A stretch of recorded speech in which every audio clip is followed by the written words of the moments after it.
Welcome back to Cryptosaurus. I am George. We're all George. So happy Labor Day. I'm not live tonight, but I will be tomorrow morning. I did want, however, to give you guys a quick update as Bitcoin has clawed up back to 59.3. Can we see 60,000 once again tomorrow? Let's take a look. Right now, the futures market is indicating that we may have red day, but right now, overall, it's hard to tell. I've been talking about what to look forward to this week. We have to wait until Friday to find out. We got some big numbers coming out Friday, but leading up to that, hey, maybe rocky, or maybe we just go sideways. Europe, Asia, kind of sideways right now. We do know that the fear is still there, right? Fear index is showing that we are in extreme fear level 26. This is never a good place to be, right? And I know a lot of you guys are fearful, wondering what's going on. Why are we not moving up? Why are we going sideways? Is the bull run over? And we're starting to see scary headlines. Look at this one. Look at this one. Beware of a Bitcoin backslide to $50,000 as it enters historically worst month of the year. That is true. I talked about this morning. If you didn't watch it, go watch my stream from this morning. September is historically the worst month of the year. But for the last 4 years, we haven't had a rate cut. Okay, we had elevated rates and ever increasing rate hikes. But for the first time in history this month, not first time in history, but the first time in 4 years, we're going to get a cut. We're going to start moving backwards towards zero. Finally, right? So just because something has been before doesn't mean that it will be now, right? Meaning that, hey, just because September was bad before doesn't mean that it has to be bad now, especially when we have the Fed here to rescue the economy, right? That's the whole point of the Fed rate cut. That's coming up. But you know what? Despite all the scariness, the FUD meter, fear meter being so high, and fuddish,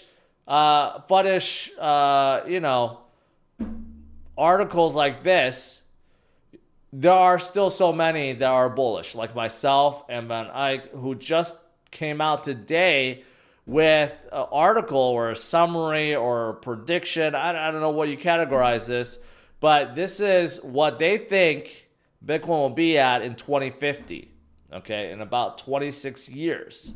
Worst case scenario, 130,000. If it takes 26 years for Bitcoin to get 130,000, I'd say that's pretty bad. But base scenario, about 2.9 million. Best case scenario with elevated inflation, 52 million, right? I'm going to say we're going to be between 3 million and 52 million. I think that is accurate. 2050, how many cycles is that from here on out? Many, right? And at that point, there will be no more Bitcoin.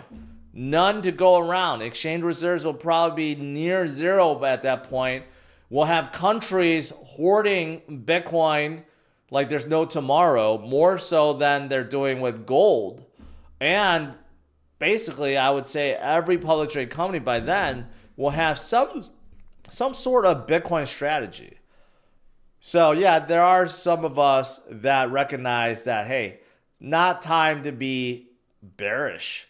It's time to be bullish. Wall Street certainly is. 13 of the top 25 ETFs launched this year are either Bitcoin and Ether related. Think about it. It's more than half.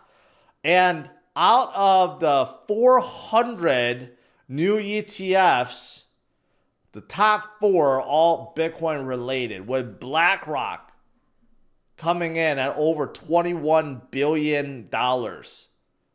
Right? We know BlackRock, Larry Fink, very bullish on Bitcoin.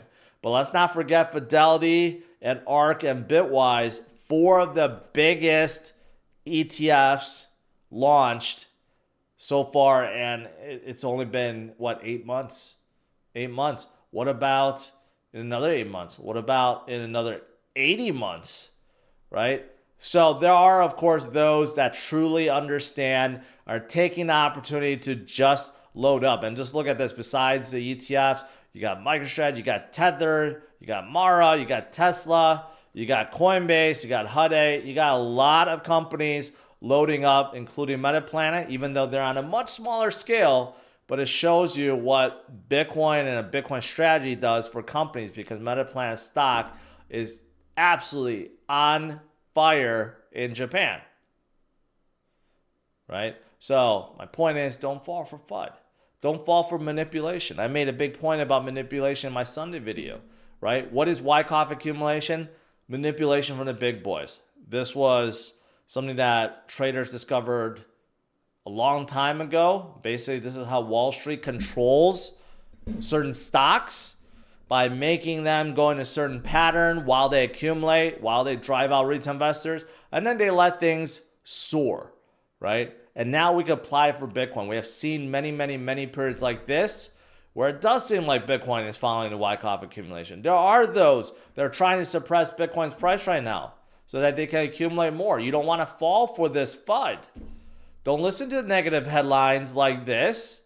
Focus on the future like this, right? There's no point to be focusing on the negatives. Focus on the positives, right? Especially when it comes to Bitcoin, because there's so many positives. Wyckoff accumulation is basically indicating we will get that turnaround soon. And of course, once we do, we will break into new high territory. Here's another chart that shows that an inverse head and shoulders pointing upwards. Yes, that is still building. And another pattern, which is the giant coupled handle, still in play. These are all indicating that Bitcoin, you just have to have a little more patience, that we will go higher. We will break that 73,000 formed earlier this year. And we will head to 80, 90, 100,000. I believe we will break six figures by the end of this year. Yes, end of this year, not end of next year. End of this year. You just have to have some patience, right? Continue to hodl and DC if you can, but more importantly, just have patience. Let the gains come to you. And another crypto that I believe in is Solana. And look at this. Solana defies market-wide trend, leads weekly inflows. That's right. In terms of institutions, we saw Bitcoin and Ethereum go negative for weekly inflows. But then we saw Solana have inflow and leading the way. That's actually quite interesting. Quite interesting. Is it? Not really. Not really. It makes a whole lot of sense, right? And from a price action perspective, it doesn't look like Solana is ready to break out just like Bitcoin. But besides Solana, there are many others that are definitely waiting to break out as well. Today, we have some greens, right? Obviously, a little bit better than this past weekend. And today's off. Wall Street's off. Let's see where things go tomorrow when market opens. Overall, I think we're at that cusp of making a big move, right? We are in September. We are in a scary month. And there are scary headlines and scary actors out there. But again, stay strong, my friends. Enjoy your Labor Day weekend or Labor Day. And I'll see you guys tomorrow, 8:30 a.m. Central Standard Time. All right? Smash the like, subscribe to the channel. Take care. Bye-bye.